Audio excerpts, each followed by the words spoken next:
சைத்தன்ய மகாபிரபு பிறந்து பிறந்து இறக்குறத காட்டு தீக்கு ஒப்பிடுறார்.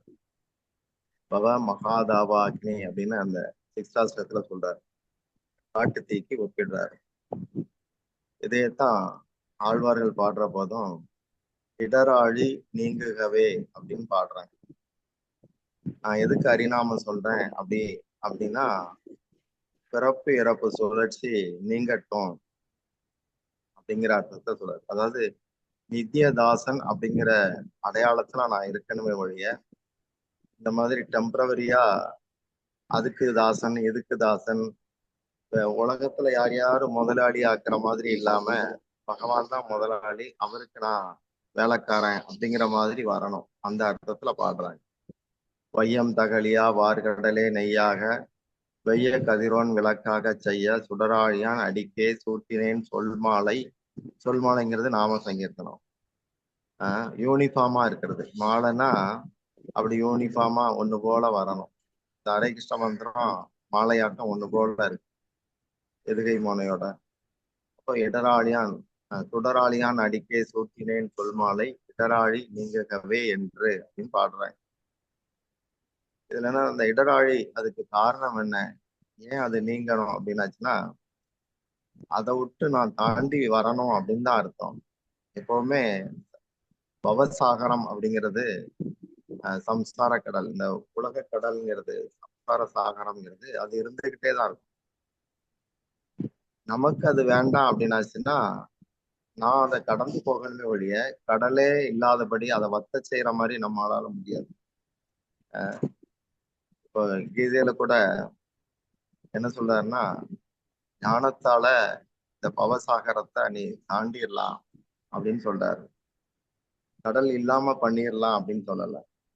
நான் ஒரு பாபியா தான் இருக்கேன். பாவிகளில் பெரும் பாபியாக நீ கருதப்பட்டாலும் கூட எனக்கு தொண்டு பண்ணணுங்கிற அந்த என்னுடைய தொண்டன்கிற அந்த ஞானம் உனக்கு வந்துருச்சுதுன்னா இந்த கடலை நீ ஞானம்ங்கிற கப்பலால நீ தாண்டிடலாம் அப்படின்னு சொல்லுவாரு. கப்பல் அந்த கடலை தாண்டுவிக்கதே ஒழிய கடல் இல்லாம பண்ணல. அதே மாதிரி நம்முடைய பாவம் அப்ப என்ன ஆகும் அதெல்லாம் அப்படி கடவுள் இது பண்ணி கடவுள் நம்மளை தப்பிக்க வைக்கிறாருன்னு வச்சுக்கலாம், தாண்டி வைக்கிறாருன்னு வச்சுக்கலாம், தாண்ட வைக்கிறார். அப்ப அது என்ன ஆகணும், அது பத்திரமா இருக்கும். அது எங்க இயற்கையோட மெர்ஜ் ஆகும். இயற்கையோட கலந்துட்டு அது காலத்துக்குள்ள புகுந்து அந்த காலத்துக்குன்னு ஒரு குணம் இருக்கு. காலம் சத்தியயுகம் இப்படித்தான் இருக்கும், கலியுகம் இப்படித்தான் இருக்குங்கிறாங்க. அதுல அந்த தன்மைகள் மறைஞ்சிருக்கு. அப்போ இந்த இதுகளையெல்லாம் தெளிவா ரிஷிகள்லாம் கண்டுபிடிக்கிறாங்க. ரிஷிகள்லயும் பல விதங்கள் இருக்காங்க. சிறுத ரிஷி அப்படிங்கிறவர் நல்லா கேட்டுக்கிட்டே இருப்பாங்க, கேள்வி இல்லாம இருப்பாங்க. அதாவது கேள்வினா சிரத்த நல்லா நம்பிக்கையா இருக்கும், ஆட்சேபனம் பண்ணாம கேட்டுக்கிட்டே இருக்காங்க. அவங்க எல்லாம் கிட்டத்தட்ட பக்தர்கள் மாதிரி தான். அடுத்து விளக்கம் சொல்ற ரிஷிகளும் இருக்கிறாங்க. காண்ட ரிஷின்னு சொல்லுவாங்க, பிரம்ம ரிஷி, மகரிஷி. முதல்ல அதுக்கு முன்னாடி தேவ ரிஷி இருக்கிறாங்க, பிரம்ம ரிஷி முதல்ல வருவாங்க, ஆத்ம தளத்துல இருக்கிறவங்க. அவங்களையும் பல தினசுகள் இருக்கு, அஞ்சு வெரைட்டி உண்டு. எல்லாமே ஞானத்தை பிரதானமா கொண்டவங்க தான். தியானிகளும் ஞானத்தை தான் பிரதானமா வச்சிருக்கிறாங்க. ஆனா அந்த ஞானத்தால பவசாகரத்தை கடக்கலாம் அப்படின்னு சொல்லி இறைவன் சொல்றார். பவசாகரம்ங்கிறது அங்க காட்டு தீக்கு ஒப்பிட்டார் சைதன்யா. அது எவ்வளவு காலம் எரியுது, ஏன் வச்சாங்க, யாரு வச்சாங்க, எப்படி எரியுது, எவ்வளவு என்ன பண்ணும், இது எப்ப முடியும், ஒண்ணுமே தெரியாம இருக்குது. அதே போல ஏன் பிறந்தோம், எப்படி பிறந்தோம், எதுக்கு பிறந்தோம், எவ்வளவு நாள் இருப்போம், எப்ப போவோம், ஒண்ணுமே தெரியல. எங்க போறோம், எதுவுமே தெரியல. ஒரு காட்டுக்குள்ள சிக்கியாச்சு, அதுல இருந்து வெளியேற வழி இல்லாம இருக்கு. அதுக்குதான் சொல்மாலைங்கிற இந்த நாம சங்கீர்த்தனத்தை மகாபிரபு கொடுக்கிறார். நாமத்தால நீங்க அதை கடந்து வரலாம் அப்படிங்கிற நாமம் அந்த அளவுக்கு சக்தி மிக்கதாக இருக்கு. அதாவது திரியுகன் அப்படின்னு ஒரு பேர் கூட விஷ்ணுவுக்கு உண்டு. 3 யுகங்கள்ல வந்தவர் அப்படின்னு சொல்லி ஒரு அர்த்தம் உண்டு. கலி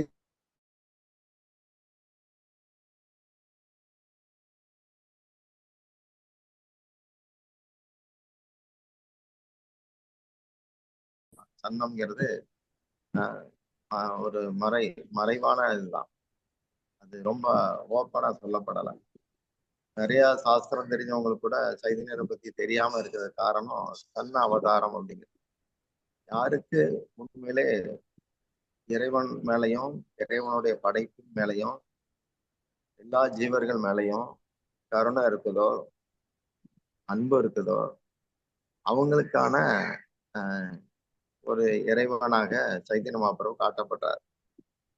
எல்லாருக்கும் வாய்ப்பு தரப்படும். ஆனா அந்த பயன்படுத்தணும் அப்படிங்கிறது அவ்வளவு சுலபமா அமையாது.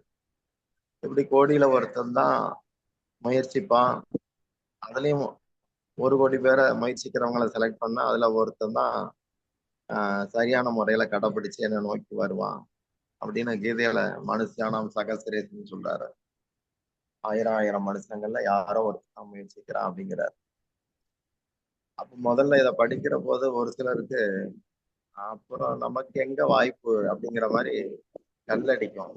ஒருத்தருடைய தயங்கி அது விஷயமா தயங்கி இருக்கும்போது அப்பதான் இன்னொருத்தர் சொன்னார் அவர்கிட்ட, ஒருத்தர் லாட்டரி சீட் வாங்குறான்னா அவனுக்கு என்ன ஐடியா இருக்கும், முதல் பரிசு கிடைக்காதா அப்படின்னு தோணும். அந்த மாதிரி ஒரு ஆர்வத்தை வச்சுக்கிட வேண்டியதானே அப்படின்னு அவர் சொன்னார். அது ஒரு நல்ல கருத்தா எனக்கு பட்டது. ஆமா, எப்படியும் ஒரு ஒரு பரிசு எனக்கு வேணும், அது முதல் பரிசா இருந்தா நல்லது. அப்படித்தான் எல்லாருக்கும் அந்த சீட்டு வாங்குற ஆசை இருக்கு. இதே போலதான் நமக்கு அதாவது பக்தியிலேயோ பக்தியின் இலக்கு அடைகிறதுலையோ தடை பகவான் வைக்கல. நம்ம மனசு அதுல தடைகள் வைக்கும், மனசுதான் வைக்கும். அதை கடந்து போகணும், தடைகளை தாண்டணும். அப்டக்கிள்ஸ் அப்படிங்கிறாங்கல்ல, நதியினுடைய போக்கு கடலை நோக்கிதான் இருக்கு. கடலை போய் அடையிறதுதான் அதுக்கு குறிக்கோள். நடுவுல என்ன இருந்தாலும் அது பிடுங்கி எரிஞ்சிடும், அதை யாரும் தடுக்க முடியாது. அதே போல ஆத்மாவுடைய போக்கு பகவான் பாதங்களை அடைகிறது, அதை யாருமே தடுக்க முடியாது. ஆனா போகாம இருக்கணும் அப்படிங்கிற ஒரு சுதந்திர உணர்வு ஜீவனுக்குள்ள இருக்கு. அதனாலதான் அந்த நெகட்டிவ் தாட்ஸ் இருக்கு, போகாம இருக்கிறதுங்கிறது. அந்த எண்ணங்களை கூட வளர்ந்து வளர்ந்து வளர்ந்து ஒரு காலத்துல அசுரனா மாறிட்டு சில கடவுளை எதிர்க்கும் போது கடவுளுடைய அந்த ஜோதியில கலக்கிற மாதிரியான அசுர முக்தி தரப்பட்டது. அப்படி வருது சாயுஜ்ய அப்படிங்கிறது.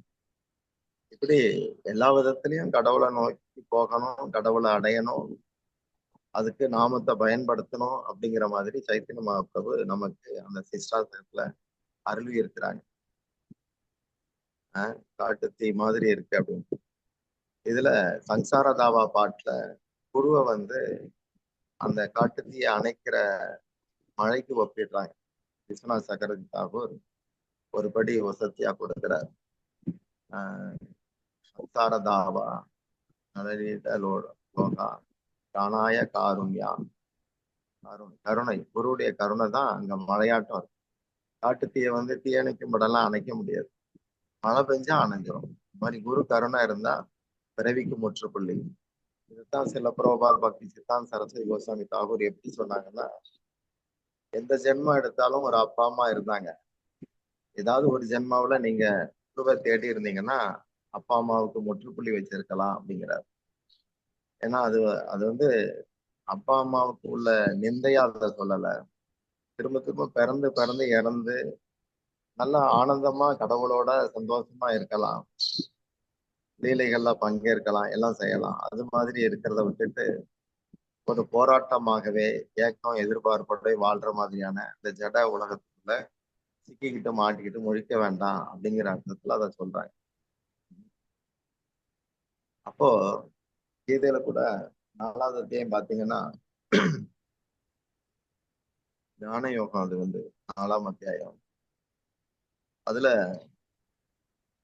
அந்த பவசாகரத்தை கடந்து யாரெல்லாம் வந்து கிருஷ்ணரை நோக்கி போனாங்கிறத சொல்வார். கிரகஸ்தர்கள்ல ஜனகரன் அவரை பத்தி சொல்றார். மன்னனா இருந்தா கூட உலக கடமைகளை செய்து இறைவனை அடைஞ்சார் அப்படின்னு சொல்லி கிருஷ்ணர் சொல்றார். அர்ஜுனன் ஒரு மன்னன் தான், கடவுளை அடையலாங்கிறதுக்காக அதை சொல்றார். அப்போ அதுல ஞானம் வந்து அந்த அத்தியாயத்துல அதோடைய வேல்யூ என்னங்கிறத விளக்குறாங்க.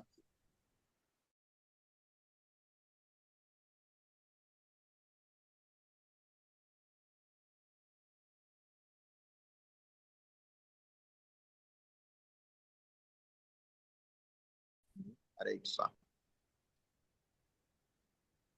हरे कृष्णा। हरिबोल महाराज, दंडवत प्रणाम। हरिबोल महाराज, नमस्कार। धन्यवाद।